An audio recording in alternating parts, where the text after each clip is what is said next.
여기 미국 최고의 의료 전문가들이 한국을 향해 무릎을 꿇었습니다. 평생 한국은 저렴하지만 불안한 의료 관광 국가라며 공개적으로 깎아내리던 잘난 미국 의료계가 말입니다. 메이오 클리닉, 존스 홉킨스, MD 앤더슨, 미국이 자랑하는 세계 최고 병원들이 한국의 의료진을 향해 고개 숙였다죠.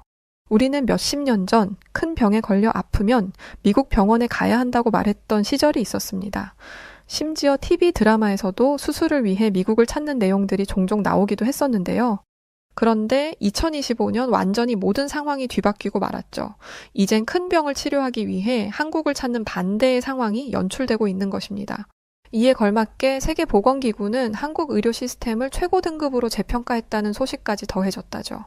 과연 미국에서 무슨 일이 벌어졌던 걸까요?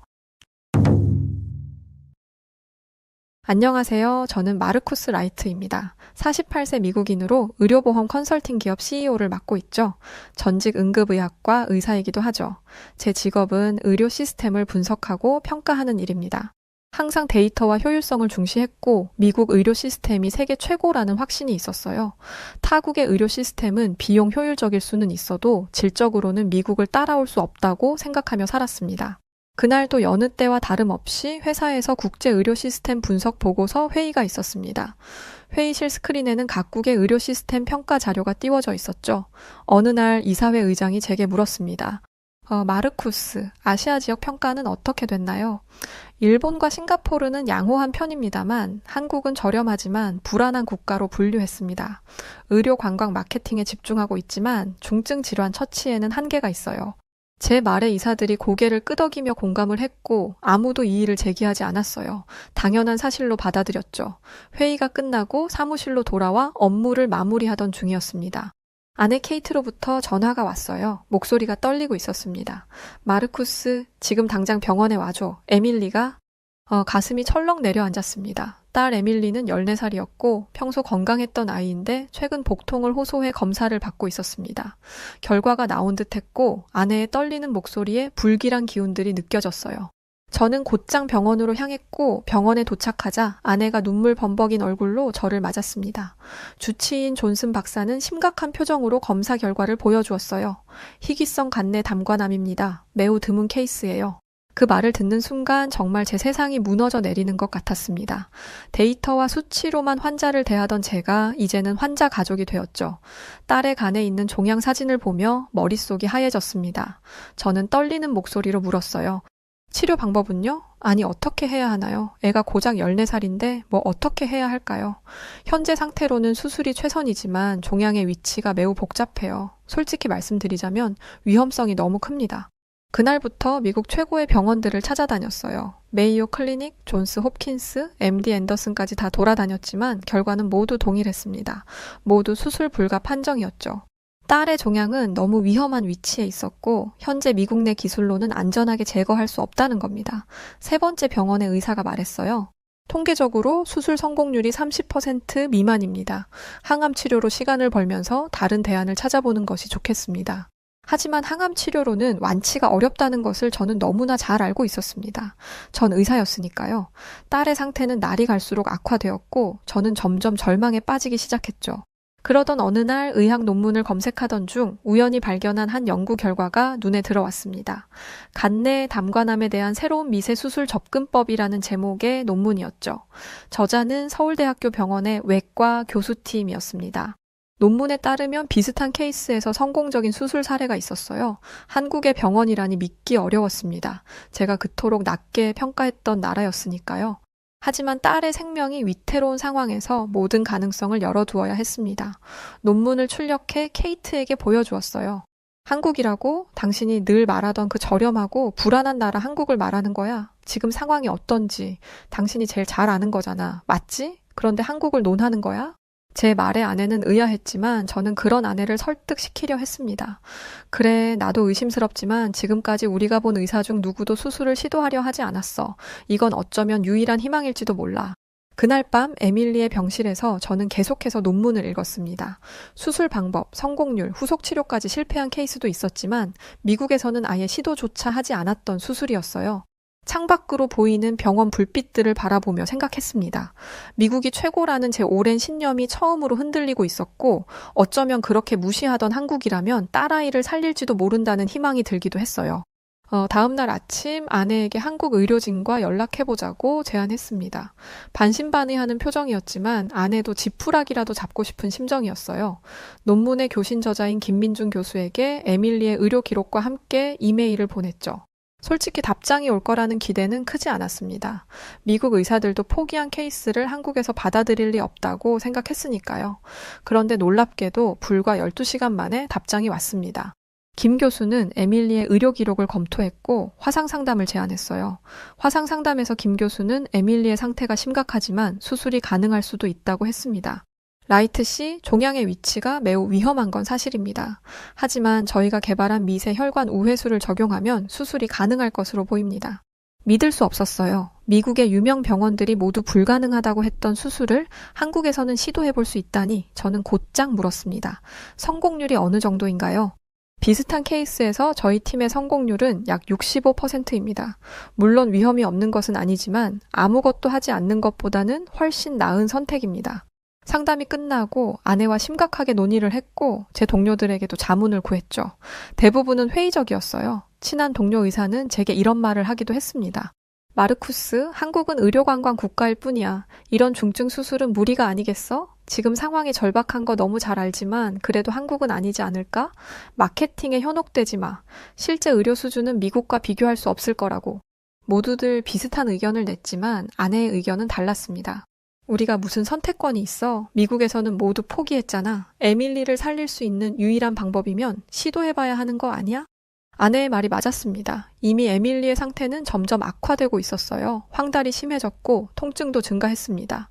항암 치료는 종양의 크기를 줄이는데 큰 효과가 없었죠. 결국 한국행을 결정했습니다. 김 교수 팀과 협의하여 다음 주에 서울로 출발하기로 했어요. 이 결정이 옳은지 확신이 서지 않았지만 다른 선택지가 없었습니다. 출발 전날 밤 저는 여전히 의구심에 사로잡혀 있었죠. 미국 최고의 병원들이 포기한 수술을 한국에서 성공시킬 수 있을까 걱정이 앞서기도 했습니다. 한국의 의료 시스템을 늘 평가절하해왔던 제가 이제는 그들에게 딸의 생명을 맡기려 한다니 아이러니했죠. 에밀리의 병실에서 짐을 정리하는데 담당 간호사가 들어왔죠. 한국으로 간다면서요? 용기 있는 결정이네요. 다른 방법이 없어서요.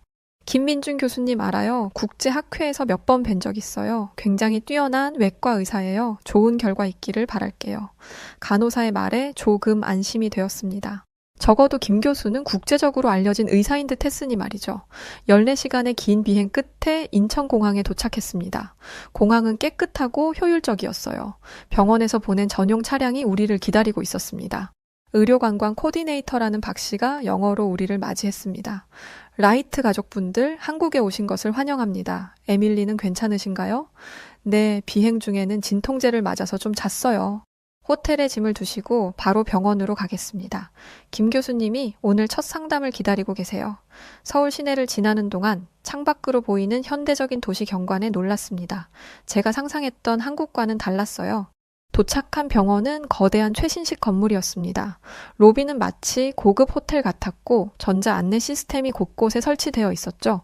접수 데스크에 도착하자 놀랍게도 영어가 능숙한 직원이 우리를 맞았습니다. 접수 과정이 너무나 신속하고 자동화되어 있었어요. 미국에서는 보험 서류 작성에만 1시간 넘게 걸리는데 여기서는 15분 안에 모든 절차가 끝났습니다. 저만큼이나 놀란 아내가 귓가에 속삭였죠. 이게 진짜 병원이 맞는 거지? 무슨 5성급 호텔 수준인데? 접수를 마치고 안내에 따라 이동하자 국제진료센터라는 곳에 도착했습니다. 영어로 된 안내판과 다양한 언어로 쓰인 책자들이 비치되어 있었어요. 대기실은 조용하고 쾌적했죠. 저희 옆에는 중동에서 온 듯한 가족이 앉아 있었고 맞은편에는 러시아어로 대화하는 사람들도 있었습니다. 그때 저희를 도와주던 박 코디네이터가 설명해주기 시작했어요. 이곳이 국립서울대학교 병원입니다. 한국 최고의 공공병원이죠. 공공병원이라고요? 믿기 힘든데요. 제가 놀라서 물었습니다. 미국에서 공공병원이라고 하면 보통 시설이 낙후되고 서비스의 질이 떨어지는 곳이라는 인식이 강했거든요. 네, 국가에서 운영하는 병원입니다. 하지만 한국에서는 최첨단 의료기술과 연구가 모두 이곳에 집중되어 있어요. 잠시 후 김민준 교수가 직접 우리를 맞이했죠. 50대 초반으로 보이는 그는 단정한 차림새에 부드러운 미소를 지니고 있었어요. 영어로 유창하게 대화하는 모습이 인상적이었습니다. 라이트 씨 가족 만나서 반갑습니다. 긴 여정 고생 많으셨을 텐데요. 에밀리는 어때요? 김 교수가 에밀리의 상태를 진심으로 걱정하는 모습이 느껴졌습니다. 비행 중에는 많이 힘들어했어요. 충분히 이해합니다. 오늘은 기본 검사만 진행하고 내일 정밀 검사를 하겠습니다. 하지만 먼저 에밀리와 이야기를 좀 나누고 싶네요. 놀랍게도 김 교수는 에밀리에게 직접 다가가 눈높이를 맞추고 대화를 시작했어요. 미국의 의사들은 대부분 부모와만 대화하고 환자인 아이에게는 거의 말을 걸지 않았죠. 에밀리 많이 아프니? 여기 왔으니 이제 걱정 마. 내가 최선을 다해 도울게. 김 교수가 천천히 영어로 말했습니다. 에밀리는 조심스럽게 고개를 끄덕였어요. 그동안 봐왔던 의사들 중 처음으로 에밀리에게 직접 말을 건네는 의사였죠. 진심 어린 소통을 한 후 기본 검사가 시작되었습니다. 놀랍게도 모든 검사가 한 층에서 연속적으로 이루어졌어요. 미국에서는 각 검사마다 다른 층, 다른 건물로 이동해야 했죠. 여기서는 환자가 중심이 되어 의료진과 장비가 모두 환자 주변으로 모였습니다. 검사를 마치고 김 교수의 진료실로 돌아왔어요. 그는 이미 결과를 확인하고 있었습니다. 라이트 씨, 미국에서 받은 검사 결과와 크게 다르지 않습니다. 하지만 내일 더 정밀한 검사를 해보겠습니다. 제가 직접 개발한 3D 영상 기법이 있는데 이를 통해 종양의 정확한 위치와 혈관 관계를 파악할 수 있어요. 그런데 김 교수님, 솔직히 궁금한 게 있습니다. 미국의 최고 병원들이 수술 불가 판정을 내렸는데 왜 여기서는 가능하다고 보시는 건가요? 라이트 씨, 미국의 의료 시스템은 뛰어납니다. 하지만 가끔은 위험 회피적인 경향이 있죠. 소송 위험 때문에 성공률이 낮은 수술은 시도하지 않는 경우가 많습니다. 반면 한국은 새로운 기술 개발과 적용에 좀 더 적극적이에요. 우리 팀은 지난 5년간 이런 유형의 수술에 집중해왔고 성공 사례를 많이 축적했습니다. 그의 설명이 이해가 되었습니다. 미국은 의료 소송의 나라였고 의사들은 항상 법적 위험을 고려해야 했죠. 반면 한국은 상대적으로 이런 제약이 적은 듯 했거든요. 그날 저녁 병원 근처 호텔로 돌아와 생각에 잠겼습니다. 첫날부터 느낀 한국 의료 시스템의 효율성과 환자 중심 접근법이 인상적이었어요. 하지만 여전히 의구심은 남아 있었습니다. 이곳에서 정말 에밀리를 살릴 수 있을까 하는 마음은 여전했지만 아내는 벌써 희망을 품기 시작했어요. 김 교수님이 에밀리를 대하는 방식 봤어? 미국에서는 아무도 에밀리에게 저렇게 말 걸지 않았어. 그래, 인상적이었어. 하지만 친절함이 의료기술을 보장하진 않아. 미국은 환자를 데이터로 보는데 여기는 사람으로 보는 것 같아. 저런 의사라면 타국이라고 해도 정말 믿고 맡길 수 있을 것 같은데? 다음 날 아침 에밀리는 예정대로 정밀 검사를 받았습니다. 김 교수가 언급한 3D 영상 기법은 정말 놀라웠어요. 전통적인 CT나 MRI와는 달리 간의 미세 혈관까지 입체적으로 보여주었습니다. 검사 과정도 효율적이었죠. 의료진들은 모두 숙련되고 친절했으며 에밀리가 불안해할 때마다 안심시켜 주었어요. 검사 결과가 나오고 김 교수와 다시 상담실에 앉았습니다. 그런데 검사 결과를 보자마자 제 눈이 휘둥그레졌고 저는 의아해하며 말했어요. 이건 미국에서 받은 결과와 수치가 다른데요? 네, 몇 가지 차이점이 있습니다. 종양의 크기는 비슷하지만 위치가 약간 다르게 보입니다. 그리고 혈관 침범 정도가 미국 결과보다 덜한 것으로 나타났어요. 이게 무슨 소리죠? 어느 쪽이 맞는 거예요? 제 목소리에 분노가 묻어났습니다. 아니, 분노를 넘어 공포였죠. 이건 딸의 생명이 걸린 문제에 오진 가능성이 생겼으니까요. 라이트 씨, 진정하세요. 의학적 판단은 사용하는 장비와 기술에 따라 차이가 날 수 있습니다. 저희가 사용한 3D 영상 기법은 미세 혈관의 구조를 더 정밀하게 보여주거든요. 그럼 미국의 의료진이 잘못 본 거란 말입니까? 세계 최고의 병원들이? 제 목소리는 점점 높아졌고 아내는 제 팔을 붙잡으며 말리려 했죠. 하지만 저는 멈출 수 없었습니다. 평생 믿어왔던 미국 의료 시스템과 제 전문성에 대한 의문이 생긴 거였으니까요. 그런 제게 김 교수는 제안을 하나 했습니다. 정밀 검사를 다시 해보시죠. 다른 장비와 다른 의료진이 참여하게 할게요. 그러면 더 객관적인 결과를 얻을 수 있을 겁니다. 결국 저는 그 말에 동의했고 에밀리는 다시 검사실로 갔습니다. 기다리며 대기실에서 아내와 저는 말다툼을 하기 시작했죠. 왜 그렇게 화를 냈어? 김 교수님은 그저 도우려는 거잖아. 내가 전문가야. 평생 미국 의료 시스템이 최고라고 믿었고 그게 사실이잖아. 그런데 이제 와서 한국의 의사가 미국 의사들이 다 틀렸다고 하면 어떻게 받아들여야 해? 저 말이 거짓이면 어쩌려고 그러냐고. 에밀리 생사가 달린 문제인데 내가 화가 안 나겠어? 지금은 당신 자존심이나 신념의 문제가 아니야. 에밀리의 생명이 걸린 문제라고. 누구보다 냉철하게 이 상황을 받아들이고 지켜봐야 하는 거 아니야? 우리가 할 수 있는 건 없어. 그리고 그토록 신뢰하는 미국조차 할 수 있는 게 없다고 해서 여기까지 온 거 아니야? 그럼 믿고 받아들여. 아내의 목소리는 떨렸고 그 말들은 가슴에 꽂혔어요. 아내의 말들이 모두 다 맞았습니다. 저는 제 고집과 편견 때문에 딸의 치료를 방해하고 있었던 거예요. 재검사 결과가 나오는데 이틀이 걸렸습니다. 그 기간 동안 저는 에밀리의 병실에서 거의 나오지 않았어요. 에밀리는 이미 한국 병원에 적응하기 시작했습니다. 간호사들은 주기적으로 방문해 에밀리의 상태를 확인했고 심지어 영어로 된 책을 가져다 주기도 했죠. 마침내 결과가 나왔습니다. 김 교수뿐만 아니라 병원의 다른 전문의들도 함께 상담실에 들어왔어요. 라이트 씨, 재검사 결과 확인했습니다. 결론부터 말씀드리자면 처음 저희가 발견한 내용이 정확했습니다. 의사들은 상세한 영상을 보여주었습니다. 에밀리의 종양은 미국에서 판단했던 것보다 주요 혈관에서 약간 떨어져 있었고 이것이 수술 가능성을 높이는 중요한 차이였어요. 이게 어떻게 가능한 건가요? 제가 혼란스러워하며 물었습니다. 라이트 씨, 의학적 오진이라기보다는 장비와 판독 기술의 차이라고 봐야 합니다. 미국의 의료진들은 보수적인 판단을 내렸고 우리는 더 정밀한 기술로 다른 결론에 도달한 거죠. 그럼 수술이 가능하다는 뜻인가요? 네, 가능합니다. 물론 위험은 있지만 우리 팀의 기술로 안전하게 수술할 수 있을 것으로 보입니다. 그 말을 듣고 아내는 울음을 터뜨렸습니다. 안도의 눈물이었어요. 저는 아직도 현실을 받아들이기 힘들었지만 한 가지는 분명했습니다. 미국의 의료진이 틀렸고 한국의 의료진이 맞았다는 사실이었죠. 그날 저녁 에밀리의 병실에 찾아온 김 교수에게 저는 사과했습니다. 미안합니다, 교수님. 제가 너무 감정적이었어요. 괜찮습니다, 라이트 씨. 저도 부모라면 똑같이 행동했을 겁니다. 딸을 위한 마음은 모든 부모가 같으니까요. 그의 따뜻한 말에 제 마음의 벽이 무너지고 말았죠. 마침내 수술 날이 다가왔습니다. 에밀리의 간내 담관암 수술은 위험도가 높아 8시간 이상 걸릴 것으로 예상되었어요. 전날 밤 김 교수는 수술 전 상담 시간을 마련해 저희 가족과 만났습니다. 미국에서는 수술 전 상담이 주로 서류 작업과 위험 고지에 집중했었죠. 하지만 김 교수의 접근법은 달랐습니다. 라이트 가족분들, 내일은 중요한 날입니다. 수술 과정을 자세히 설명해 드리고 싶어요. 김 교수는 태블릿을 꺼내 3D 모델을 보여주었고 30분 동안 모든 단계를 상세히 설명했어요. 절개 위치부터 혈관 우회 방법, 종양 제거 기술까지 모든 것을 이해하기 쉽게 풀어주었습니다. 그리고 놀랍게도 에밀리에게도 직접 설명했어요. 이것이 에밀리의 간과 종양 위치입니다. 우리는 이 부분을 통해 접근하는 겁니다. 그리고 에밀리, 네가 이해하는 것도 중요해. 네 몸에서 일어날 일이니까. 무서울 수도 있지만 최선을 다할게. 미국에서는 있을 수도 없는 광경이라 사실 많이 놀랐고 한편으로는 감사한 마음도 들었어요. 수술 당일 아침, 대기실에서 저희 가족은 김 교수의 수술팀 전체를 만났습니다. 마취과 전문의, 보조외과의, 간호사들까지 모두 자신을 소개하기 시작했죠. 그런데 이 모습 역시 미국에서는 상상도 할 수 없는 일이었습니다. 보통은 주치 외에는 다른 의료진을 만날 기회조차 없었으니까요. 마취과 전문의인 이 박사가 에밀리에게 다가와 말했습니다. 에밀리야, 내가 수술 내내 네 상태를 지켜볼 거야. 네가 아무것도 느끼지 않게 해줄게.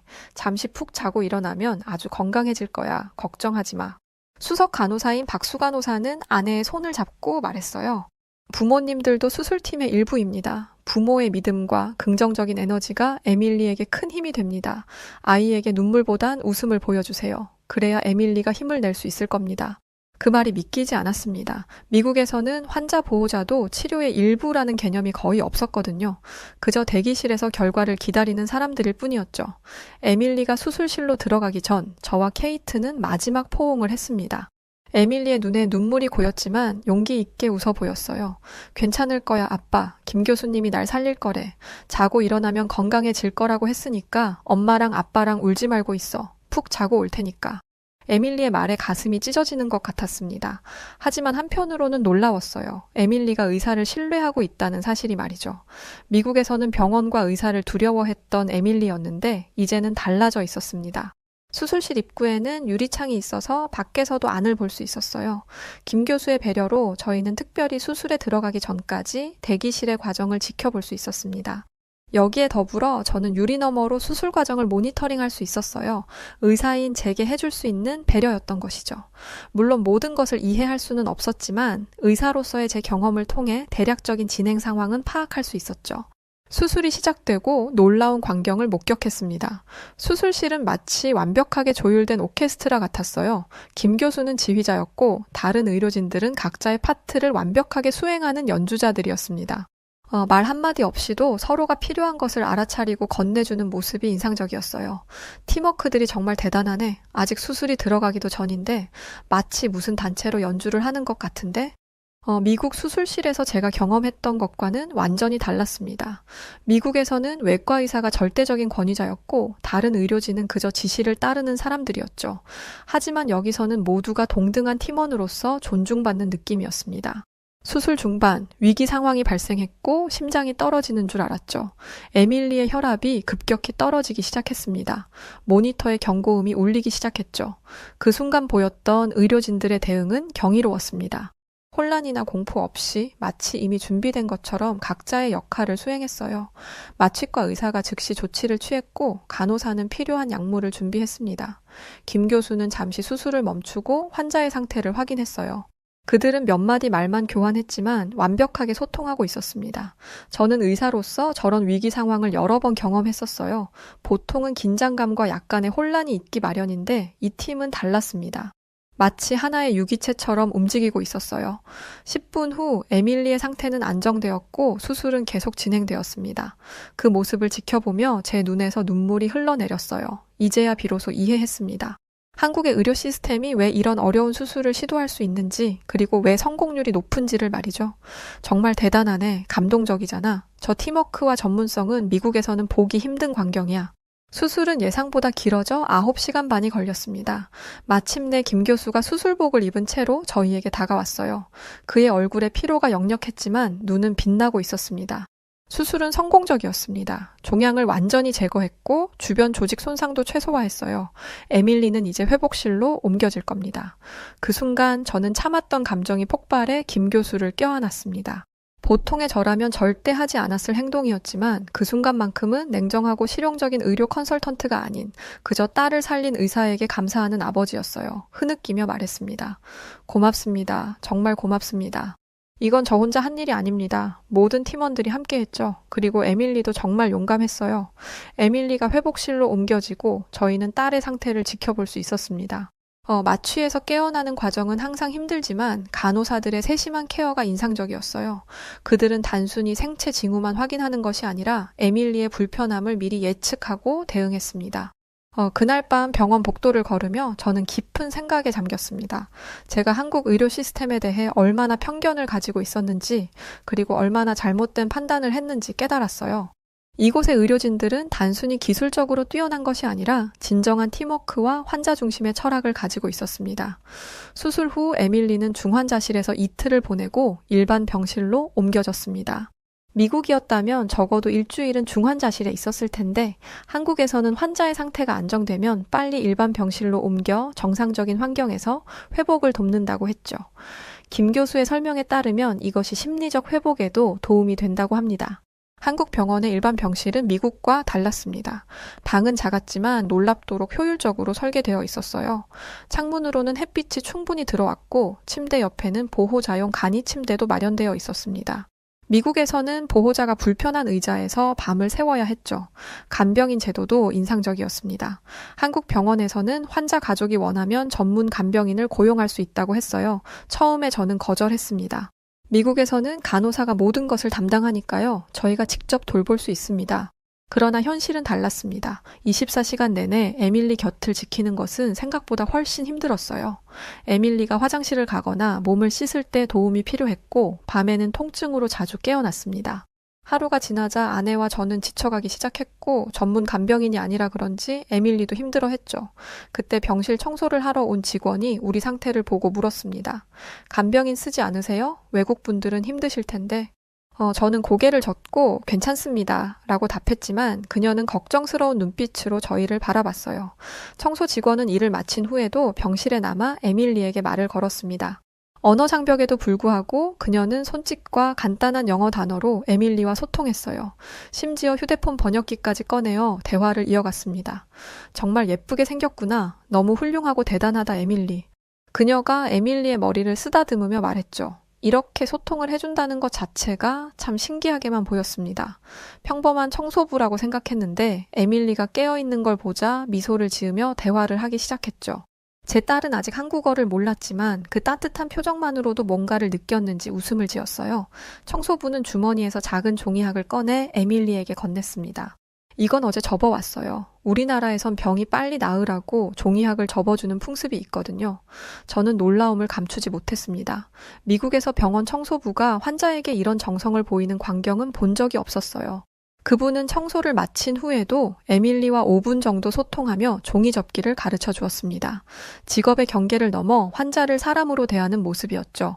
저녁이 되자 병원장이 직접 병실을 방문했습니다. 미국에서라면 상상도 못할 일이었어요. 라이트 박사님, 커피 한 잔 어떠신가요?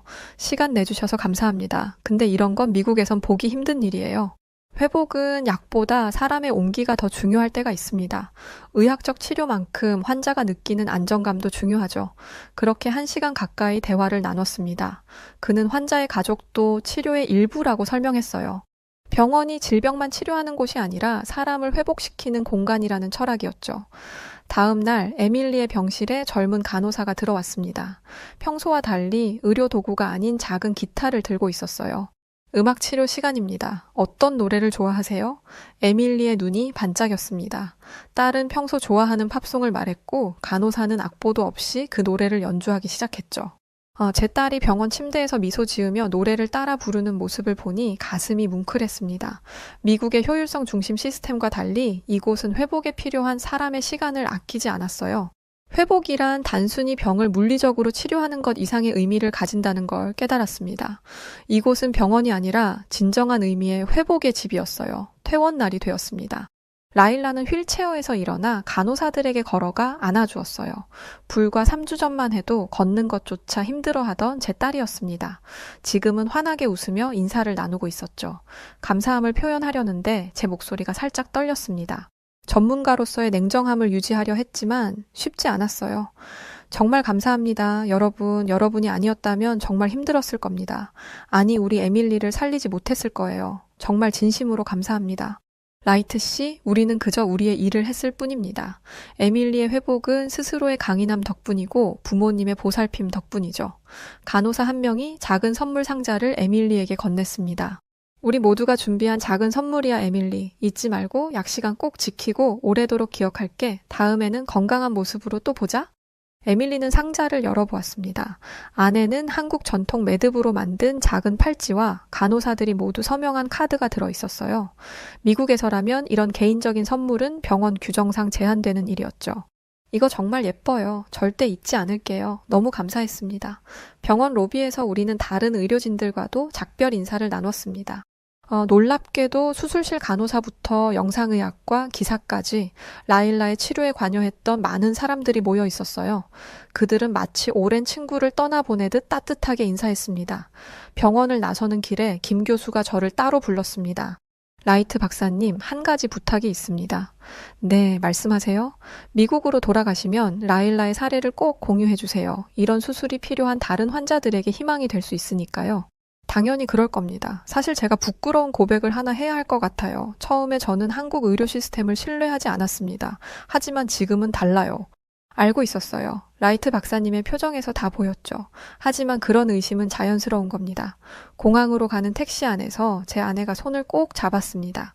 우리가 당신을 설득한 게 아니었어요. 한국이 이 나라 사람들이 당신을 설득한 거죠. 공항에 도착하자 뜻밖의 일이 벌어졌습니다. 한국 의료 관광에 관한 다큐멘터리를 제작 중이던 촬영팀이 우리를 알아보고 인터뷰를 요청했어요. 처음엔 거절하려 했지만 에밀리가 해보고 싶다며 고개를 끄덕였습니다. 카메라 앞에서 무슨 말을 해야 할지 고민했습니다. 수많은 데이터와 통계, 의료 시스템 비교 분석이 머릿속을 스쳐 지나갔지만 결국 제가 말한 건 간단한 문장이었습니다.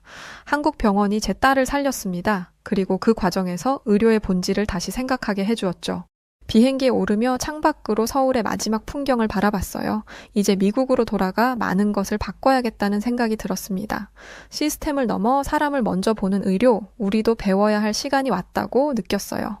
미국으로 돌아온 지 일주일 후 제 회사 본사에서 아시아 의료 시스템 평가 회의가 열렸습니다. 저는 발표자로 단상에 섰죠.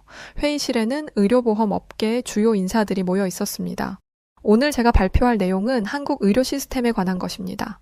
시작하자마자 몇몇 임원들의 표정이 미묘하게 변했어요. 아마도 6개월 전 제가 했던 평가를 기억하고 있었겠죠. 먼저 제 평가가 잘못되었음을 인정합니다. 한국의 의료 시스템은 우리가 생각했던 것보다 훨씬 뛰어납니다. 프로젝터에 한국 병원의 통계 자료를 띄웠습니다. 수술 성공률, 환자 회복 속도, 의료비 효율성 모두 미국보다 높은 수치를 보여주고 있었어요. 이런 수치는 이미 알고 계실 겁니다. 하지만 제가 직접 경험한 것은 수치로 표현할 수 없는 가치였습니다. 저는 에밀리의 수술과 회복 과정에 대해 상세히 설명했습니다. 냉정하게 데이터만 보던 저였지만 이야기를 하는 동안 목소리가 몇 번 흔들렸어요. 미국의 의료 시스템은 기술적으로 뛰어납니다. 하지만 우리는 무언가를 잃어버렸어요. 환자를 사람으로 보는 시선, 가족을 치료의 일부로 포함시키는 접근 방식, 그리고 의료진 사이의 진정한 협업 문화, 이런 것들이 단순한 감성적 요소가 아니라 실제 치료 결과에 영향을 미친다는 사실을 깨달았습니다. 라이트 박사, 당신이 이런 말을 하다니 의외군요. 항상 데이터와 효율성을 강조하던 사람이 말입니다. 맞습니다. 제가 틀렸어요. 의료는 단순한 서비스가 아닙니다. 사람의 생명과 존엄을 다루는 일이죠. 한국의 병원들은 첨단 기술과 인간적 접근의 균형을 잘 맞추고 있었습니다. 회의실은 잠시 침묵에 빠졌다가 열띤 토론이 시작되었습니다. 몇몇 임원들은 제 의견에 반박했지만 대부분은 귀 기울였어요. 결국 우리 회사는 한국 의료 시스템을 최고 등급으로 재평가하기로 결정했습니다.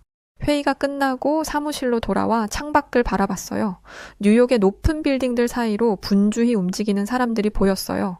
제 책상 위에는 에밀리가 한국에서 찍은 사진이 놓여 있었습니다.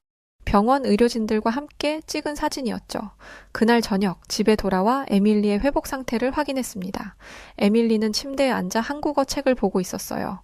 아빠, 나 지금 한국어를 배우고 있어요. 언젠가 다시 가서 그분들께 한국말로 감사하다고 말하고 싶어요. 좋은 생각이구나. 이참에 아빠도 한번 배워볼까? 에밀리는 환한 웃음을 보였습니다. 그 모습을 보며 다시 한번 깨달았어요. 진정한 의료는 단순히 병을 고치는 것이 아니라 사람의 삶과 희망을 회복시키는 것이라는 사실을 말이죠. 에밀리의 회복은 놀라웠습니다. 수술 후 3개월이 지났을 때 에밀리는 이미 학교로 돌아가 친구들과 어울리고 있었어요. 미국 의사들은 이런 빠른 회복에 놀라워했습니다. 정기 검진을 위해 방문한 종양 전문의는 고개를 절레절레 흔들며 말했죠. 믿기 힘든 결과입니다. 라이트 박사님, 저희가 수술 불가능하다고 판단했던 케이스인데 이렇게 건강을 되찾다니 놀랍네요. 한국 의료진이 가능하다고 했을 때 저도 의심했었어요. 하지만 그들은 해냈죠. 한국에서의 경험이 어땠는지 자세히 듣고 싶네요. 우리 병원 컨퍼런스에서 발표해 주실 수 있을까요? 그렇게 저는 미국 내 여러 의료기관에서 한국 의료 시스템에 대한 강연을 시작했습니다. 처음에는 작은 병원 컨퍼런스에서 시작했지만 곧 주요 의과대학과 의료 컨벤션으로 초청이 이어졌어요. 제 이야기는 의외로 많은 사람들의 관심을 끌었습니다. 이내 한 의대생이 질문을 했죠. 미국과 한국의 가장 큰 차이점은 무엇이었나요? 시스템의 차이도 있었지만 가장 큰 차이는 환자를 바라보는 시선이었습니다. 미국에서 환자는 치료해야 할 질병의 소유자입니다. 하지만 한국에서 환자는 회복을 돕고 존중해야 할 온전한 사람이었어요. 그런 접근 방식이 실제 치료 결과에 영향을 미쳤다고 보십니까? 절대적으로 그렇습니다. 제 딸의 경우 의료진들의 따뜻한 접근이 회복 의지를 높였어요. 미국에선 환자가 불안해하면 약을 처방하지만 한국에선 의료진이 시간을 내어 대화했습니다. 약물 없이도 불안을 줄일 수 있었죠. 강연이 끝난 후 한 노년의 병원장이 다가와 놀라운 제안을 했습니다. 라이트 박사님, 당신의 이야기가 마음에 와닿았습니다. 우리 병원에서 새로운 환자 중심 프로그램을 시작하려고 하는데 자문을 해주실 수 있을까요? 그렇게 저는 제 회사 업무 외에도 병원 컨설팅을 시작하게 되었습니다. 미국 의료 시스템 내에서 작은 변화를 만들어가는 일이었죠. 물론 쉽지는 않았습니다. 오랜 관행과 재정적 압박 속에서 변화를 이끌어내는 것은 많은 저항에 부딪혀야 했으니 말이죠. 어느 날 저녁 아내가 제게 물었습니다. 당신이 정말 변한 것 같아요. 예전엔 숫자와 효율성만 이야기했는데 지금은 정말 다른 사람인 것 같아. 한국에서의 경험이 내 관점을 바꿨지. 의료는 과학이면서 동시에 인간적인 예술이라는 걸 다시 깨달았으니 말이야. 다음 날 제 사무실에 한 통의 메일이 도착했습니다. 김 교수가 보낸 것이었어요. 에밀리와 같은 희귀 간내 담관암 환자의 새로운 치료법에 관한 연구 논문이었습니다.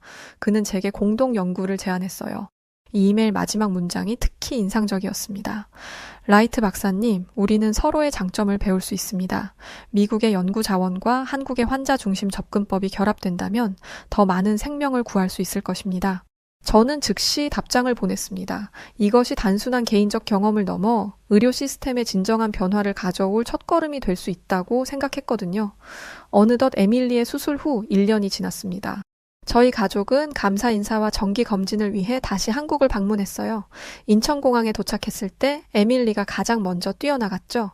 아빠, 빨리요. 우리 병원 가요. 공항에서 나오자 서울의 풍경이 새롭게 다가왔습니다. 1년 전에는 그저 낯설고 불안한 도시였지만 이제는 제 딸의 생명을 구해준 곳으로 느껴졌어요.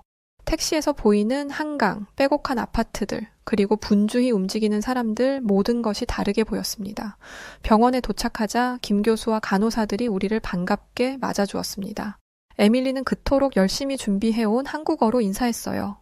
안녕하세요. 감사합니다. 저 많이 건강해졌어요. 의료진들은 감동의 표정을 감추지 못했습니다. 김 교수는 에밀리의 검사 결과를 보며 환하게 웃었습니다. 완벽해요. 완전히 회복되었습니다. 그날 저녁 일부 의료진들은 작은 기념 행사를 마련해 주었습니다. 에밀리의 수술에 참여했던 모든 의료진이 모였어요. 그들은 단순한 의무를 넘어 진심으로 환자의 회복을 기뻐하는 모습이었습니다. 행사 중에 병원장이 저를 단상으로 초대하기도 했죠. 라이트 박사님께서 특별한 소식이 있다고 하셨습니다. 저는 준비해온 편지를 꺼냈습니다. 오늘 저는 2가지 소식을 전하려 합니다. 먼저 제 딸 에밀리를 살려주신 여러분께 감사의 마음을 전합니다. 그리고 2번째, 저희 회사가 한국 의료 시스템 연구를 위한 기금을 조성했다는 소식입니다. 이 기금으로 미국과 한국의 의료진 교류 프로그램을 시작하려 합니다. 이것이 바로 의료의 진정한 의미입니다. 국경을 넘어 서로 배우고 발전하는 것이죠. 행사가 끝난 후 에밀리와 저는 병원 옥상 정원에 올랐습니다.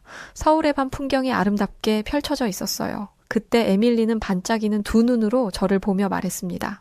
아빠, 저 드디어 장래희망을 정했어요. 나중에 커서 의사가 되고 싶어요. 한국 의사처럼요. 훌륭한 꿈이구나. 꼭 김 교수 같은 의사가 되길 바란다. 그날 밤 호텔방에서 창밖을 바라보며 지난 1년을 돌아봤습니다. 제가 얼마나 변했는지, 그리고 제 주변의 많은 것들이 어떻게 달라졌는지 생각했어요. 한국 방문 전, 저는 세계 최고의 의료 시스템은 미국이라고 확신했었죠. 모든 것을 데이터와 효율성으로 판단했고 다른 국가의 시스템은 열등하다고 여겼던 순간들이 있었습니다. 그러나 이제 저는 확실히 알고 있어요. 진정한 의료의 가치는 첨단 기술이나 비싼 장비만으로 측정할 수 없다는 것을 말이죠. 사람을 중심에 두고 환자의 존엄성을 지키며 회복의 과정 전체를 함께하는 진심 어린 접근, 이것이 한국 의료 시스템의 진정한 강점이었습니다. 제 노트북을 열고 새로운 보고서 작성을 시작했고 제목은 아주 간단했어요. 사람을 살리는 나라, 한국 의료 시스템이 미국에 주는 교훈. 이것이 끝이 아니라 새로운 시작이라고 생각했습니다. 의료의 본질을 되찾아가는 여정의 시작이었죠. 그 이후 미국으로 돌아와서 에밀리는 제2의 김 교수로 살겠다며 학업에 집중하고 있습니다. 그리고 한국 병원에 감사 편지와 기부금을 매해 보내며 감사한 마음을 보답하고 있어요. 언젠가 제 딸이 정말 한국의 대단한 의료진 중 한 명으로 성장하는 날이 올 것이라고 확신하며 말이죠. 적어도 아버지인 저를 닮지 말고 김 교수처럼 훌륭한 의사로 성장하길 바랄 뿐입니다. 이탈리아 토리노, 모니코에 있는 어느 조용한 마을에 한국에서 이사를 왔던 한 한국인 가족이 있습니다. 이 한국인 가족은 전단지를 만들어 마을 곳곳에 배포하기 시작했고 한국인 가족의 첫째 딸은 마을에 있던 한 고등학교에까지 발길을 옮겼는데요. 이에 이탈리아 지역 방송사들은 앞다투어 이 가족들을 취재하기 시작하고 그것도 모자라 한국인 가족의 막내 아들은 이탈리아 남학생들과 말다툼까지 벌이기 시작합니다. 대체 토리노 모니코의 이 마을에는 무슨 일이 벌어지게 된 것일까요? 오늘 사연 시작합니다. 안녕하세요. 저는 이탈리아 토리노 모니코에 살고 있는 카테리나 베르나르디라고 합니다. 저에게는 둘도 없는 한국인 친구가 있습니다. 그런데 사실 저는 처음부터 그 한국인들을 좋아하지 않았어요. 아니요, 오히려 싫어하기 바빴습니다. 왜냐하면 중국에서 잠깐 지냈던 시절, 기억에 안 좋은 경험들 때문이었죠. 몇 년 전까지만 해도 저는 아버지의 직업 탓에 잠시 중국에서 지내왔어요. 어린 나이에 타지에서 살아야 하니 아는 친구도 없고 외로움에 괴로웠지만 가장 힘들었던 점은 바로 중국인들의 생활 습관 때문이었습니다. 집과 학교가 거리가 멀었던 탓에 학교 기숙사에서 살아야만 했는데요. 정말이지 그들은 너무나도 더러웠어요. 일주일에 한 번 씻을까 말까였죠. 그 때문에 여름철 함께 엘리베이터라도 타면 지독한 악취로 인해 너무 힘들었습니다. 또한 그들은 더러운 것뿐만 아니라 마치 부끄러움을 모르는 사람들처럼 행동하기도 해요. 무단횡단은 기본이고 길에 쓰레기를 버리거나 도무지 조용히 할 줄을 모르는 예의 없는 사람들이었죠. 그러다 보니 저는 한국 사람들도 당연히 마찬가지일 거라고 생각했어요. 아직 한국이 지금처럼 유명할 때도 아니었고 저에게 아시아 사람들은 모두 중국인처럼 각인돼 버렸으니까요. 지금 와서 생각해보면 참 못난 생각이었죠. 같은 아시아 사람이어도 완벽하게 다를 수 있는데 말이죠. 그런 경험을 했던 저희 집 옆에 한국인 가족이 이사 온 것이었습니다. 저는 옆집에 새로운 이웃이 이사 온다는 사실은 알았지만 그들이 한국인일 거라곤 전혀 예상하지 못했었죠. 그날 아침 창문 밖으로 북적거리는 소리가 들려오기 시작했고 저는 새 이웃이 누구일까 두근거리는 심장을 진정시키며 침대 옆 창문을 열었어요. 그러나 그 모습을 본 저의 표정은 굳어버리고 말았습니다. 하얗지 않은 피부를 가진 사람들. 맞습니다. 우리 옆집에 이사 온 가족은 백인이 아니라 한국인들이었어요. 그들의 도착은 제게 충격이었고 멘붕 그 자체였죠. 중국에서의 끔찍했던 악몽이 되살아나는 건 아닐지 겁이 나기도 했어요. 그 순간 검은 머리를 가진 한 남자아이와 눈이 마주쳤는데요. 저도 모르게 쾅 소리가 나도록 창문을 닫아버리고 말았습니다. 그리고 그들을 향한 제 마음의 문도 닫아버렸죠. 그때까지만 해도 제 마음속에는 그들을 맞이할 준비가 전혀 되어 있지 않았습니다. 그런 아시아인들이 우리 옆집으로 왔다? 정말 끔찍하다는 생각만 들었으니까요. 시간이 한참 지난 지금은 누구보다 한국에 대해서 관심이 많고 또 한국이라는 나라에 대해 많은 호기심과 애정을 가지고 있습니다. 또한 옆집에 이사 왔던 검은 머리 남자아이는 제가 누구보다 좋아하고 사랑하는 친구가 되어 있죠. 저희 옆집에 이사 온 한국인들은 저희 마을에 굉장히 특별한 가게를 차렸었어요. 한국에서는 흔하다는 분식 가게라고 했는데 이 가게에서 파는 음식의 맛은 물론이고 가게를 운영하는 시스템까지도 너무 생소했던지라 온 동네가 이 가게의 존재로 떠들썩했었습니다. 가게에서 파는 음식은 제가 태어나서 눈으로 본 적도 없었고 먹어본 적도 없던 낯선 음식들이었거든요. 김밥, 떡볶이, 김치전, 오뎅, 튀김 같은 음식들이었죠. 당연히 저희 마을 사람들은 저 낯선 음식들에 신기해했습니다.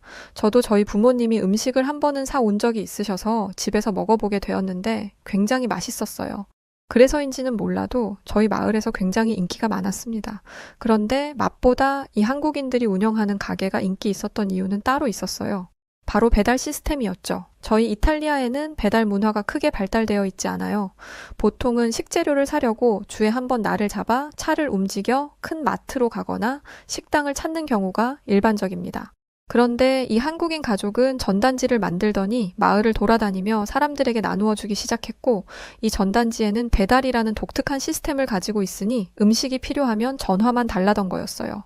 처음에 그 소식을 듣고 믿지 못했죠. 아니 이게 가능한가? 배달이라니? 그런데 그것도 모자라 심지어 밤에도 배달이 가능하다고 하더군요. 나중에 알게 된 사실이지만 한국은 밤이 아닌 새벽에도 배달이 가능할 정도로 시스템이 굉장히 발달되어 있고 심지어 24시간 영업을 하는 가게도 있을 정도라고 하더라고요. 배달 어플로 매장과 음식을 선택할 수 있고 결제까지도 가능하다고 하는데 정말 놀랍더라고요. 이뿐만이 아니었어요. 이 한국인 가족으로 인해서 저희 학교까지 방송국에서 찾아오고 난리가 났었습니다. 난리가 났던 이유는 이 한국인 가족분들 중에 첫째 따님이 학교에 오면서였죠. 한국인 가족분들은 아버님과 어머님이 가게를 운영하셨었고 첫째 따님, 그러니까 이은진이라는 언니, 그리고 동생이었던 지금 저의 가장 친한 친구 준호가 있었습니다. 평상시와 다르지 않았던 어느 날, 여느 때처럼 학교에 등교를 했었죠. 그런데 우리 반에 외국인 전학생이 왔다는 소식이 들렸습니다. 외국인 학생이 전학 왔다는 소리에 대번에 저는 그 한국인인가 보구나 싶었습니다. 그리고 제 생각은 틀리지 않았죠. 그는 한국에서 온 이준호라는 이름을 가졌던 남자아이였어요. 하지만 전 신경 쓰지 않았습니다. 아니, 별로 신경 쓰고 싶지도 않았어요. 우린 아무 사이도 아니니까요. 해봤자 그저 창문으로 눈 한 번 마주친 사이가 전부인걸요? 저는 학교에서 준호를 마주칠 때마다 준호는 우물쭈물대는 모습을 보이곤 했어요. 제게 뭐라고 말이라도 걸고 싶은 모습이었죠. 저는 그런 준호의 마음을 눈치챘지만 별로 말을 섞기 싫었기 때문에 준호와 마주칠 때면 일부러 쌩안이 지나쳐버리곤 했습니다. 마치 투명 인간 취급하는 것처럼 말이죠. 저는 그냥 그 친구와 조금이라도 엮이기 싫었던 것 같아요. 그때 정말 무슨 생각으로 그런 못된 마음을 먹었는진 모르겠지만 말이에요. 하지만 제게 시련은 그것으로 끝나지 않았습니다. 사실 이 부분이 가장 중요한 하이라이트라고 말할 수 있겠네요. 그 한국인 가족이 우리 동네와 제가 다니는 학교까지 어떻게 180도 변하게 만들었는지 바로 이 대목에서 나오기 때문이죠. 아주 잠깐만 집중해 주세요. 그날은 아주 평화로웠습니다. 저는 창문 바깥으로 비둘기를 구경하고 있었죠. 그런데 그때 선생님께서 갑자기 청천벽력 같은 소리를 하시더군요. 우리 학교가 더 발전하기 위해 다양한 사람을 아우르는 것부터 출발하기로 했다면서 학교 구성원으로 유색인종을 채용하기로 했다는 것입니다. 솔직하게 말하자면 싫다기보다 굳이 상관은 없었습니다. 누가 학교에서 뭘 하건 그런 사람들은 어차피 외부인이니까 말이에요. 그렇지만 만일 우리 옆집에 있는 한국인 가족 중 한 명이 학교 구성원이 된다면 그것은 말이 달라집니다. 그들은 옆집에 사는 이웃이면서 저와 같은 학교에서 일한다는 이유로 우리 부모님과 제게 치근덕댈 게 뻔하니까 말이에요. 중국인들을 대면해본 이상 그건 아주 상상만으로도 아주 끔찍한 일이었죠. 그래서 저는 제발 누구건 그 한국인 가족 중 한 사람만 아니기를 바랬어요. 하지만 신은 무심하셨죠. 바로 한국인 가족분 중 첫째 따님이 우리 학교의 급식 영양사가 되셨다는 소식을 들었습니다. 바로 우리 어머니로부터 말이죠. 어머니께선 이웃분들을 학교에서도 볼 수 있어 좋겠다며 제게 환히 웃어 보였습니다. 저는 불만이 가득했는데 말이에요. 저는 앞으로 우리 학교 급식 맛이 이상해질 것이 분명하다며 어머니께 집에서 점심을 싸가겠다고 말씀드렸습니다. 여기서 점심을 싸가는 게 어떻게 가능하냐고 궁금해하는 분들이 계실 것 같은데요. 사실 이탈리아에선 각자 외부 음식을 포장해 와서 먹는 경우가 대다수예요. 유럽 국가 드라마나 영화를 떠올려 보시면 이해하기 쉬울 것 같아요. 왜 그런 거 있잖아요. 유럽 드라마나 영화 보면 학생들이 항상 갈색 봉투 같은 걸 들고 다니는 거, 거기 안에 외부 음식을 가져와서 운동장이나 학교 캠퍼스에서 먹는 모습 말입니다. 대다수 학생들이 그래요. 굳이 왜 그렇게 하는지 이해가 안 가실지도 모르겠지만 실은 학교 급식이 그렇게 맛있는 편이 아니기 때문입니다. 게다가 이마저도 무척 성의 없이 만들어지기 때문에 사실 학생들이 급식을 선호하지 않아요. 학생들 먹으라고 내놓은 음식임에도 만들어지지 않고 아예 냉동식품을 주는 경우도 허다하고요.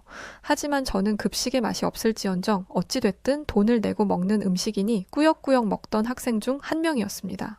식사야 대충 하고 집에 가서 맛있는 걸 먹으면 그만인 거니까요.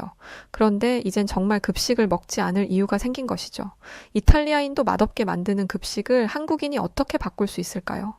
하지만 이것은 완전히 저의 어리석은 생각이었습니다. 이웃집 언니가 급식 영양사가 되고 나서 우리 학교 급식은 완전히 혁명적으로 변했기 때문이죠. 먼저 메뉴에는 종종 한식이 포함되어 있었고 학생들은 영양소가 고루 배분된 식단 덕분에 더 건강하게 식사를 할 수 있게 되었습니다. 냉동 피자나 포테이토 대신 비빔밥, 불고기와 같은 메뉴가 등장했거든요. 처음엔 모두가 거부감을 가지는 것처럼 보였으나 한 입 먹어본 이후 학생들은 미친 듯이 숟가락질하기 시작했습니다. 다들 이런 맛은 처음이라며 추가 배식을 받는 친구들도 보였어요. 선생님들은 이를 바라보시면서 아주 놀라운 광경이라고 박수를 치셨습니다. 그도 그럴 만한 것이 원래는 급식판에 감자튀김과 미지근한 우유, 빵, 케첩만이 올라왔어요. 아마 한국에선 상상도 못할 식단이겠죠? 심지어 배식도 던지듯이 대충 하는 분위기였습니다. 지금 와서 보면 그 당시 급식은 도대체 영양소를 고려한 식단이라고는 생각할 수 없는 식단이었습니다. 고기라던가 채소라던가 몸에 좋은 게 하나도 없었죠. 한 번은 어떤 친구가 항의한 적도 있어요. 그런데 당시 이탈리아 영양사는 코웃음을 치면서 대답했습니다. 감자튀김은 감자로 만들었으니 채소이고 케첩도 토마토로 만들었으니 채소예요. 먹기 싫으면 먹지 말고 그냥 도시락을 싸와요. 지금 식단을 바꿀 생각이 없습니다. 그 친구는 어이가 없어서 아무 말도 하지 않고 식당을 바로 나가버렸죠. 정말이지 학생들이 섭취할 영양소 균형 따위는 일절 신경 쓰지 않는 무심한 학교였습니다. 물론 학생들이 급식을 먹지 않는 진짜 이유를 알게 된 부모님들이 나선 적도 많습니다. 하지만 불만을 가진 학부모들이 이를 학교 측에 항의하면 학교에선 예산이 부족해서 어쩔 수가 없다는 답변만을 내놓기만 하죠.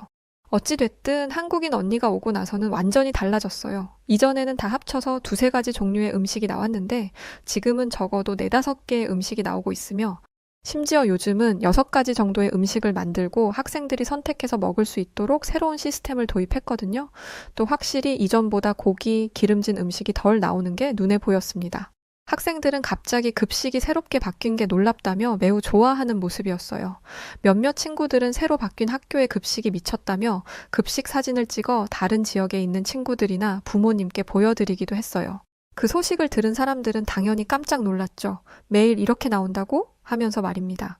솔직히 이해가 가는 게 저도 그 식단이 가끔 나오는 특별식인 줄 알았어요. 일부러 급식 영양사가 새로 바뀌고 학교에선 여론을 좋게 만들기 위한 하나의 속임수가 아닌가 싶었죠. 그런데 우리 학교에 새로 왔던 한국인 영양사 언니는 그것에 그치지 않고 일주일치 준비될 음식들을 안내판에 미리 알려주었고 또 각 음식들의 영양소와 어떻게 섭취해야 하는지 어떤 부분에서 몸에 이로운지까지 꼼꼼하게 적어 학생들이 볼 수 있게 시스템을 도입했습니다. 근데 한국에서는 모든 학교가 이미 이런 시스템을 도입하고 있다고 하더라고요. 영양사 언니도 한국의 시스템을 그냥 접목한 것뿐이라고 했었고요.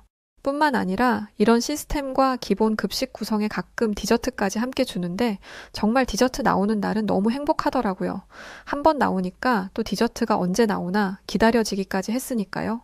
이러한 변화로 학교는 지역에서 유명해지기 시작했고 몇몇 방송사에서는 저희 학교 급식을 소개하러 오기도 했습니다.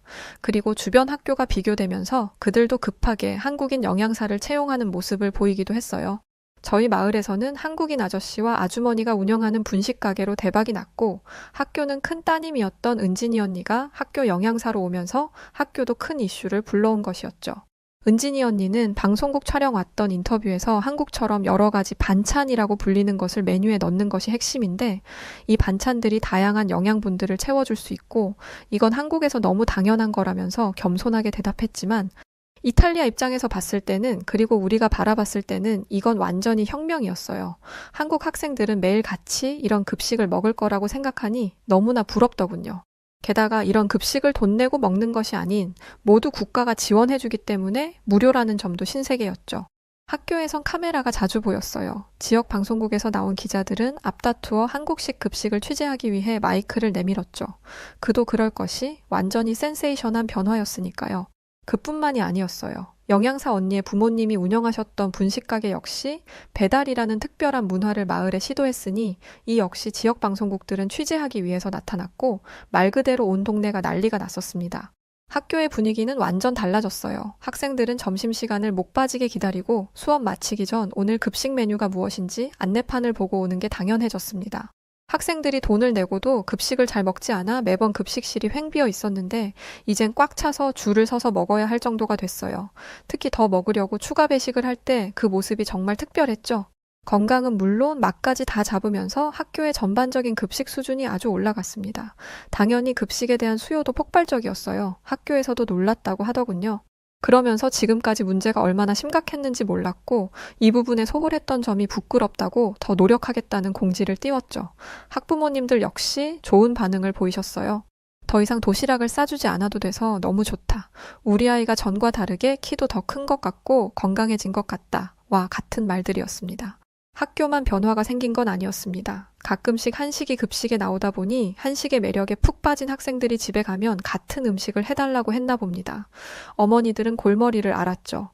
이 때문에 늘 옆집 아저씨와 아주머니가 운영하는 분식 가게에는 학교 어머니들이 늘 찾아가 한국 음식은 어떻게 만드는 건지 배워가곤 하셨어요. 물론 우리 어머니도 마찬가지이셨습니다. 온 동네가 다 한식에 미친 줄 알았을 정도였다니까요.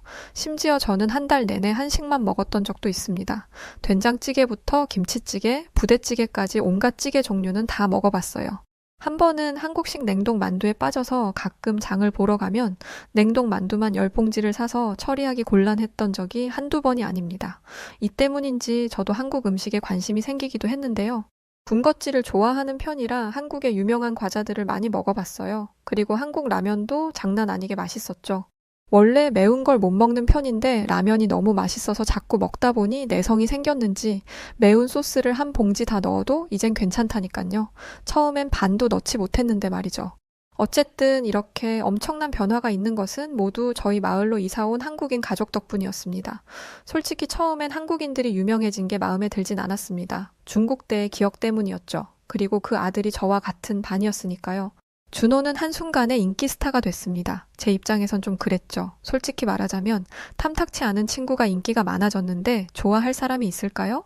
그렇지만 준호는 매번 겸손하게 지낼 뿐 새로운 은진이 언니 덕분에 학교가 유명해지고 급식의 맛이 완전히 달라진 걸 별다르게 뽐내지 않는 모습이었어요.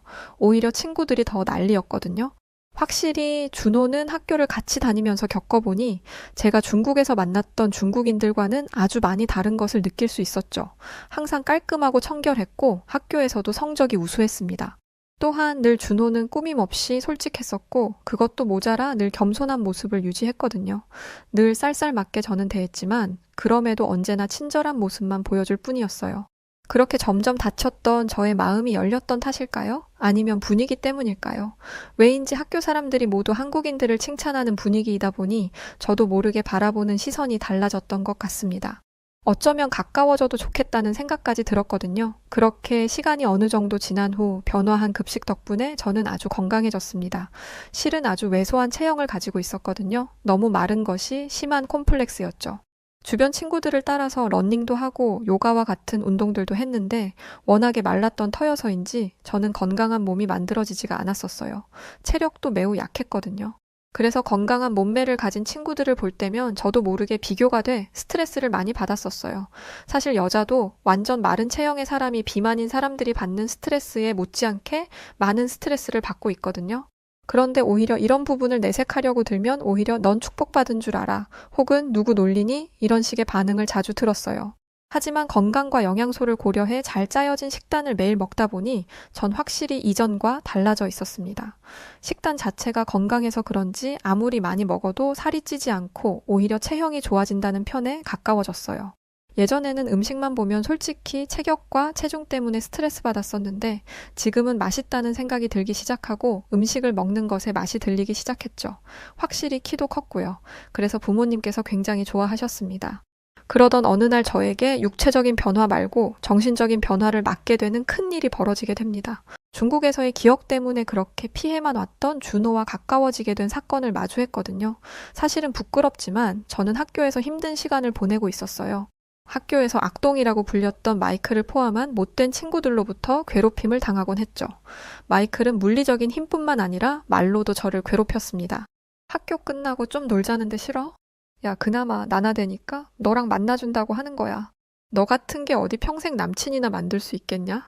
그 친구들의 놀림은 저의 외모와 제가 가끔 어눌하게 말하는 것에 대한 것이었고 어느 날은 사물함에 음식물 쓰레기를 넣어놓거나 복도에서 마주치면 일부러 엉덩이를 툭 치고 지나간 적도 많았습니다.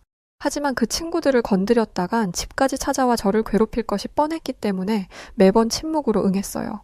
그날도 마찬가지였는데요. 학교가 끝난 후 저는 평소처럼 집으로 가는 길을 걷고 있었습니다. 골목길을 지나면서 저는 항상 긴장하곤 했죠. 그 골목은 늘 조용하고 사람들의 발길이 드물어 마이클이 저를 괴롭히기에 완벽한 장소였거든요. 그리고 그날도 예외는 아니었습니다. 마이클은 친구들과 함께 저를 애워쌌죠. 그의 눈빛은 평소보다 더 악랄해 보였고 저는 티내지 않았지만 엄청난 두려움을 느꼈습니다. 그리고 마이클은 제게 다가와 저를 뒤에서 껴안더니 조롱을 하기 시작했죠. 야, 좀 놀자니까? 왜 자꾸 우리를 피해? 너도 솔직히 좋잖아? 누가 널 이렇게 안아주겠냐? 마이클의 말에 친구들은 배를 잡고 깔깔 웃더군요. 저는 고개를 숙이고 그 상황에서 벗어나려 했지만 마이클은 저를 쉽게 놓아주지 않았습니다. 정말 치욕스러운 순간이었고 죽고 싶은 심정이었습니다. 사실은 학교에 조심스럽게 이야기를 꺼낸 적도 있지만 학교에서는 알겠다, 조치해주겠다라는 말을 했지만 그날 이후로 어떤 조치가 있는 것 같지도 않았어요. 왜냐면 늘 똑같은 일이 반복되었으니까요. 부모님에게도 말하지도 못했고요. 저를 괴롭히던 친구들은 제 팔과 다리를 한 사람씩 잡아채기 시작했고 제 가까이에 마이클이 다가와 나쁜 짓을 하려고 했습니다. 소리를 지르고 싶었지만 다른 친구가 제 입까지 막고 있었으니 어쩌지도 못했어요. 눈을 질끈 감았던 그 순간이었어요. 어디선가 낯선 외침이 들렸고 눈을 뜨니 제 눈에 익숙한 얼굴이 보였습니다. 맞습니다. 바로 준호였죠. 준호는 이 상황을 목격하고 망설임 없이 제가 있는 곳으로 달려왔습니다. 그리고는 마이클과 친구들을 향해 지금 뭐 하는 거냐면서 당장 카테리나를 놔줘 라면서 소리쳤어요. 준호의 목소리는 매우 단호했고 늘 상냥하고 친절하기만 했던 준호의 태도는 결연했습니다. 준호의 등장으로 마이클과 그의 친구들은 당황한 듯 보였어요. 준호는 이미 학교에서 아주 유명 인사였으므로 준호가 누구인지 다 알았죠. 마이클 일행은 왜 네가 여기에 끼어드냐면서 별일 아니니 가라고 했지만 준호는 그러지 않았어요. 사실 준호는 체격이 좋았습니다. 그래서인지 마이클과 그 친구들도 준호에게 함부로 덤비려 들지를 못했습니다. 마이클은 준호에게 이렇게 말하더군요. 야, 얘한테 지금 사귀자고 고백하고 있던 건데 네가 왜 끼어들어? 남의 연애사에 상관 말고 너 가던 길 그냥 가. 그 말을 들은 준호는 마이클을 두 손으로 밀치고 저를 자신의 등 뒤로 숨기더니 이렇게 말하더군요. 니들 지금 무슨 소리 하냐? 카테리나 나와 사귀는 거 몰랐어? 니들이 감히 내 여자친구한테 손을 올려? 죽고 싶어? 그 말을 들은 마이클과 그 친구들은 당황한 표정을 짓더니 뒤로 슬금슬금 물러나더군요. 그러더니 내 참 똑같은 고만한 놈들끼리 참 좋겠다 라고 말하고는 자리를 피해 도망갔습니다. 덕분에 저는 그쯤에서 그만하고 준호로부터 구출될 수 있었어요. 그 순간 말로 표현하지 못할 정도로 큰 감동을 받았습니다. 코끝이 찡할 정도로 말이에요. 준호는 저의 눈을 보면서 괜찮니? 라며 걱정해 주었고 저는 준호의 말에 저의 의지와 상관없이 준호의 품에 안겨버리고 말았었죠. 여태껏 저는 준호를 무시하고 피했는데 준호는 그동안의 일을 전혀 개의치 않고 그 상황에 적극적으로 개입하여 저를 보호해 주었습니다. 저는 준호에게 진실된 고마움을 느꼈으며 과거에 제가 준호를 좋지 않은 시선으로 바라봤던 시간을 후회했죠. 이렇게 좋은 사람인 줄 알았다면 정말이지 더 일찍 친해졌어야 했는데 말입니다. 그 순간부터 준호는 그저 제 이웃이자 친구일 뿐만 아니라 저의 보호자이자 저의 남친이었습니다. 저는 과거의 제 행동과 생각이 부끄러웠기 때문에 어떠한 말도 건넬 수 없었지만 준호는 여자친구 대하듯이 아무렇지 않게 제게 말을 걸어주었고 그렇게 준호와 저는 골목을 벗어나며 서로 집으로 가는 길 긴 대화를 나누었죠. 준호는 또다시 이런 일이 발생하면 언제든 자신을 찾으라며 저에게 자신이 항상 제 편이라고 말했습니다. 저를 괴롭히는 아이들을 더 이상 견딜 수 없다고 하면서 말이에요. 저는 솔직한 마음을 고백하면서 과거의 행동과 말들을 모두 사과했어요. 그동안에 제가 해왔던 못된 마음을 준호에게 말하면 돌아서진 않을까 걱정했지만 준호는 오히려 솔직하게 말해줘서 고맙다며 사실은 아버지를 통해 옆집 아저씨가 너에 대해 이야기해줘서 이미 어느 정도 알고 있었다고 하더라고요. 그래서 사실 학교에서 신경 안 쓰는 듯 했지만 계속 지켜봤었다고요. 이 사건은 저에게 큰 변화를 가져왔습니다. 준호는 둘도 없는 저의 친구이자 사랑하는 남자친구가 되어 있죠. 저는 더 이상 혼자가 아니라는 것을 깨달았고 준호와 그의 가족이 제게 얼마나 소중한지도 알게 되었습니다. 그 사건 이후 준호와 저는 가까워졌고 그렇게 한국인 가족분과도 자연스럽게 가까워졌습니다. 그리고 어느 날 주말에 준호와 만나려고 옆집을 갔었어요. 한국인 아저씨와 아주머니께선 저를 보고는 왔냐면서 아주 반가워하셨습니다. 정말 인자한 미소로 웃으시면서 말이에요. 그리고 아주머니의 요리 솜씨는 정말 훌륭했습니다. 아주머님의 솜씨를 지금 우리 학교 영양사로 있는 은진이 언니가 그대로 학교에까지 전파하고 있는 거구나 싶을 정도였죠. 이제 그 한국인 가족은 단순히 옆집 사람들이 아니라 저의 진정한 가족과 같은 존재가 되었습니다. 어머니와 아버지께선 싫다고 피하던 제가 이렇게 바뀌어버린 모습을 보곤 놀라워하셨죠. 같은 아시아 국가라고 하더라도 이렇게 완벽하게 다를 수 있구나 싶었습니다. 사실 유럽인들은 나라가 달라도 성향이나 성격, 습성이 다 비슷비슷하거든요. 그런데 제가 만난 중국인들과 한국인들의 차이는 완전히 다른 사람들이었어요. 저는 준호를 비롯해서 은진이 언니와도 많이 친해져서 자주 놀러도 다니고 그랬는데요. 그러면서 한국이라는 문화에 대해 많은 것들을 공부했죠. K-팝은 물론이고 전통 문화와 전통 음식 그리고 다양한 미디어 콘텐츠들도 접했습니다. 하루는 한국 영화를 몰아보느라 늦게 자서 어머니께 혼난 날도 있을 정도예요. 최근에는 은진이 언니한테 음식을 배우면서 직접 한식을 만드는 것에 취미를 가지기 시작했습니다. 어머니께선 부엌을 엉망으로 만들어 놓는다며 매번 잔소리하셨지만 그러면서도 바뀐 저의 모습이 나쁘지만은 않은 듯 보이셨어요. 아버지는 살다 우리 딸이 만든 요리를 먹어보게 될 줄 몰랐다며 호탕하게 웃어 보이셨죠. 저는 매일매일을 즐기게 되었으며 준호와 함께하는 등하굣길을 손꼽아 기다리게 되었습니다. 학교에서의 점심시간과 등하교 시간은 이제 제 하루 중 가장 기대되는 시간이 되었습니다. 그리고 저는 더 이상 이전의 카테리나가 아니라 완전 다시 태어났죠. 한국인 가족 덕분에 제 삶은 전보다 훨씬 풍부해졌습니다. 그들과의 인연은 제가 세상을 바라보는 방식을 바꾸어 놓았다고 해도 과언이 아닐 정도예요. 쑥스러운 마음에 직접적으로 말하진 않았지만 사연을 적는 김에 이 자리를 빌려 말하고 싶습니다. 한국인 가족들 덕분에 제 삶에 많은 것이 변했으며 한국인 가족분들의 등장으로 우리 마을과 학교에 선한 영향력이 전파되어 더 활발하고 행복한 시간들이 가득하니까요. 방학이 오면 저는 준호와 함께 한국을 여행 가기로 했는데요. 그날이 빨리 오길 손꼽아 기다리고 있습니다. 자, 오늘 사연은 여기까지입니다. 한국인 가족분들의 등장으로 정말 마을에 큰 변화가 있었네요. 사실 한국에서는 너무 당연한 것들인데 유럽에서는 굉장히 신기한 문화들로 느끼고 있다더라고요. 배달도 그렇고 아이들 영양에 맞는 급식 문제도 그렇고 말이죠. 여하튼 사연 보내주신 카테리나 베르나르디 씨의 사연 정말 감사드리고 멋진 한국인 남자친구 생기신 거 축하드립니다. 네, 그럼 오늘 사연 어떻게 들으셨나요? 오늘 사연이 재밌으셨다면 구독, 좋아요, 알림 설정 아시죠? 그리고 새로 오신 서수연 아나운서분께서 응원의 댓글 감사하다고 인사 전해달라고 하셨어요. 자, 그럼 더 좋은 영상으로 찾아뵐 것을 약속드리면서 오늘은 물러가겠습니다. 늘 좋은 날 되시고요. 지금까지 사연을 전해드리는 여우튜브 송은지였습니다.